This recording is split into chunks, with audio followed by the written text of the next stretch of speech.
Assalamualaikum warahmatullahi wabarakatuh, sahabat teman inspirasi semuanya. Hari ini kita akan melihat salah satu tanaman pisang yang beda dengan tanaman yang lainnya. Nah, sekarang saya akan mengajak teman-teman untuk melihat tanaman pisang yang berbeda. Ini adalah pisang yang cukup panjang.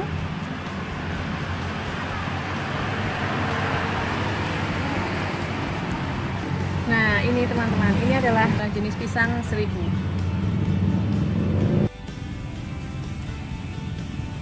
Nah, teman-teman, seperti kita ketahui bahwa pohon pisang mempunyai manfaat yang sangat banyak, mulai dari bonggolnya, kemudian batang, daun, buah, dan kulit buah sampai ke jantung pisangnya. Itu masing-masing mempunyai manfaat yang sangat baik untuk kehidupan kita, baik itu untuk kesehatan maupun untuk aktivitas kita dalam berkebun.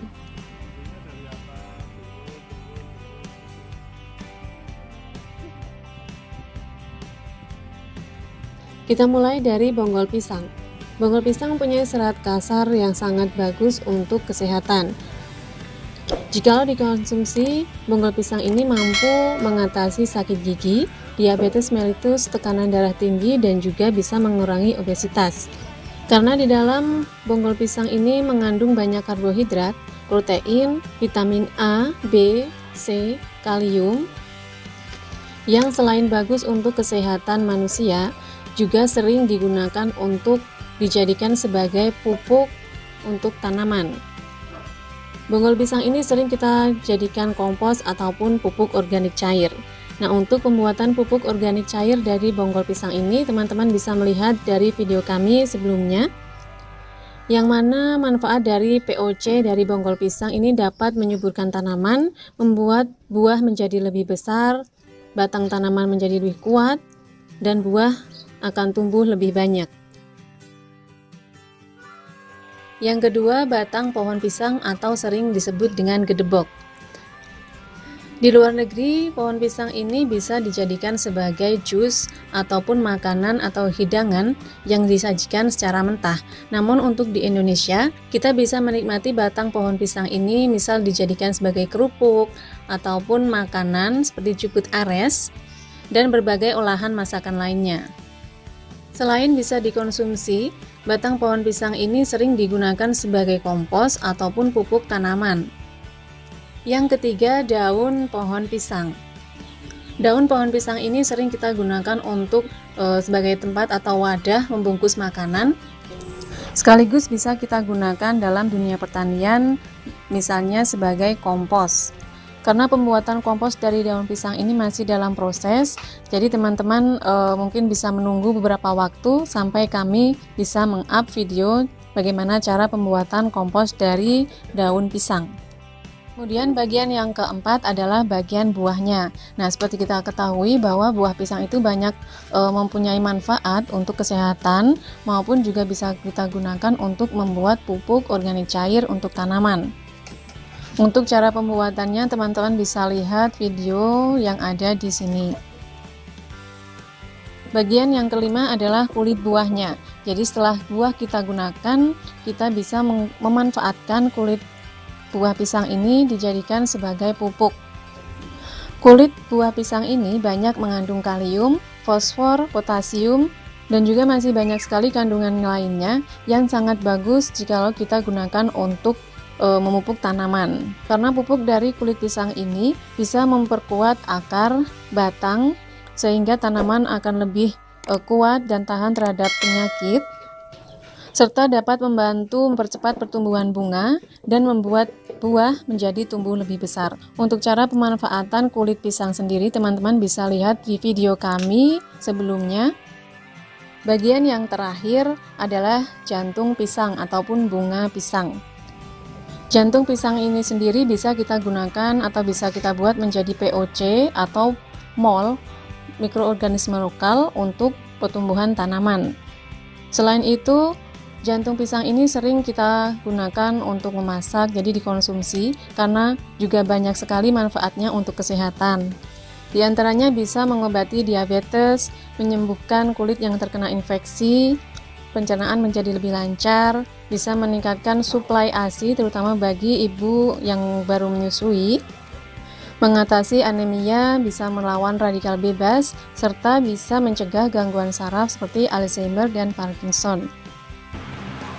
Nah, jadi itulah tadi manfaat dari tanaman pisang mulai dari bonggol, batang, daun, buah, kulit, sampai jantung pisangnya. Sehingga banyak dari kita yang menyukai untuk menanam tanaman pisang, baik itu pisang dengan jenis apapun.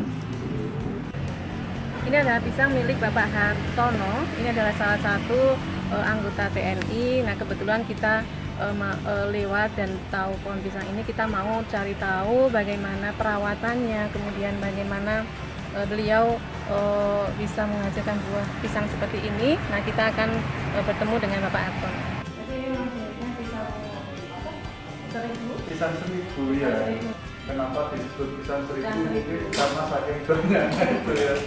Bahkan kalau dihitung mungkin lebih dari 1000 kan. Bisa dikonsumsi, bisa masuk kategori tanaman hias gitu. Itu udah berapa tahun? Sudah mulai tanam? Mulai tanam kurang lebih 1 tahun ya Mbak. 1 tahun dari tanam, terus pas sudah mulai dari bunga sampai sepanjang itu berapa bulan? Kalau dari bunga mulai dari keluar itu ya apa namanya itu jantungnya itu sampai sepanjang itu kurang lebih 2-3 bulan. 2-3 bulan? Iya, 3 bulan. Kalau jenis pisang seribu memang jantungnya lebih besar dibanding pisang-pisang biasa, Mbak.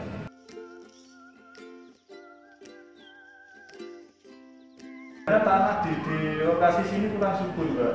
Dulu kan ini kan tanah terbengkalai sebenarnya. Kayak gersang gitu. Iya, gersang kayak kanan kiri inilah, tidak terawat. Nah, terus saya bersihkan. Pertama itu rumput-rumputnya itu saya babat ya, bersih, saya semprot dulu, steril dari rumput dulu. Rumputnya bersih. Saya campur, dan campur itu batu-batunya itu saya singkirkan dulu. Iya, tanah berbatu sebenarnya itu. Kalau media tanahnya bagus, sebenarnya pisang itu bisa panjang, bisa sampai menyentuh tanah itu. Jadi itu harusnya bisa lebih panjang. Bisa lebih panjang lagi harusnya. Kalau standarnya, kalau media tanahnya bagus, dia bisa sampai tanah. Itu kan kita buat lubang dulu ya, Mbak.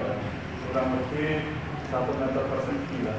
Ya 80 cm persegi ya, kurang lebih 1 meter persegi. Dengan kedalaman kira-kira ya 50 cm ya, setengah meter, 50 sampai 60 cm. Nah terus sebelum kita tanam itu kita kasih pupuk organik, pupuk kandang dulu, Mbak. Tapi cuma pupuk kandang? Cuma pupuk kandang saja. Nah, setelah pupuk kandang, tunas kita masukkan, bibitnya itu baru kita urut aja langsung. Tanah biasa? Tanah biasa.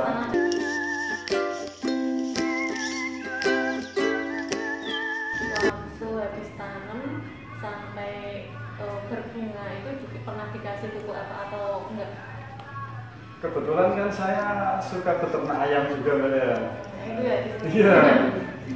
Jadi ini saya kumpulin kotoran ayam itu, kotoran ayam itu.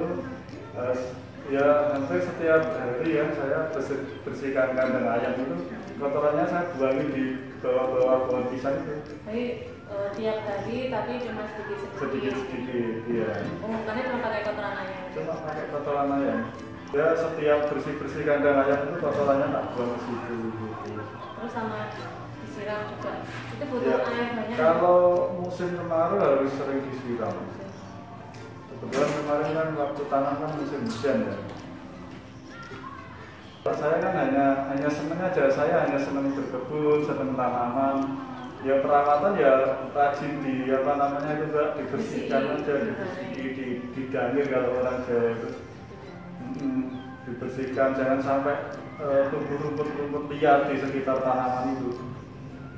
Oh, ini yang jenis pisang seribu ada berapa? Jenis pisangnya ini pisang seribu? Bukan, jenis pisang seribu ada 2, cuman yang satu kemarin saya bilang itu sering dimintai teman-teman itu, akhirnya malah mati. Terus selain dikasih pupuk kotoran ayam, nggak ada lagi? Ya kotoran kambing aja mbak, untuk kompos itu. Iya, kotoran kambing atau kotoran sapi yang sudah ini mbak ya, yang sudah lama itu ya. Maksudnya pupuk kimia saya nggak pernah pakai. Sama yang tanaman-tanaman ini? Sama, ini tanaman-tanaman saya pakai pupuk organik semua. Pupuk kandang. Pupuk kandang ya. Perbandingan, misalnya kotoran kambing ya misalnya, kotoran kambing yang sudah kering ya mbak ya. Kotoran kambing sudah kering, itu saya campur dengan perbandingan tanah dan itu mbak, berebut padi itu mbak, kulit padi, sekam ya, sekam. Jadi 2-1-1. Jadi kotoran kambingnya misalnya 2 ember, tanahnya 1 ember. Ini pohon apa? Sama sekamnya 1 ember. Ini pohon anu mbak, Miracle Fruit. miracle ya. Iya. Dari waktu awal. Salam, Bu Sari. Iya, untuk tanaman-tanaman. Paling yang sering saya siramkan itu kadang-kadang bekas ini juga apa ya? Bekas cucian air beras. Wah, Ya, langsung kalau misalnya memasak itu kan cuci beras, airnya langsung disiramkan aja. mulai berbunga ya. Termasuk apa namanya bekas sayur itu mbak, bekas sayur yang sudah iya. Ini medianya Itu. apa? Sama mbak, medianya Orang-orang ya. Yang saya bilang tadi tadi yang jelas kita jaga kebersihan di sekitar tanaman itu. perbandingan Kalau daunnya 2-1-1. Kalau daun memang harus rajin mengurangi ya mbak ya. daunnya. Iya. Tak potong, Sebelum Oh, menguning berarti itu kalau lagi- saya sudah tak ambil duluan. buahnya bagus-bagus. Kan ada Ini jambu tanda-tanda yang apa? sudah mau menguning itu kan Madu sudah deli. tak Madu ambil deli. duluan. Jadi dia fokus ke Iya, biar fokus di nutrisinya itu biar fokus di buah. Itu yang di Traparo berarti Bapak juga yang nanam? Iya, dulu itu banyak mbak, sampai ujung sana. Terus sampai itu pokoknya pohon-pohon pisang itu saya semua yang nanam itu. Karena apa? Karena saya seneng aja. Kalau misalnya nanti berbuah ya siapa yang mau dibagi-bagi gitu aja. Kita banyak mbak. Dirinya Wushu, Muay Thai, boxing, tarung bebas Indonesia, pencak silat, taekwondo.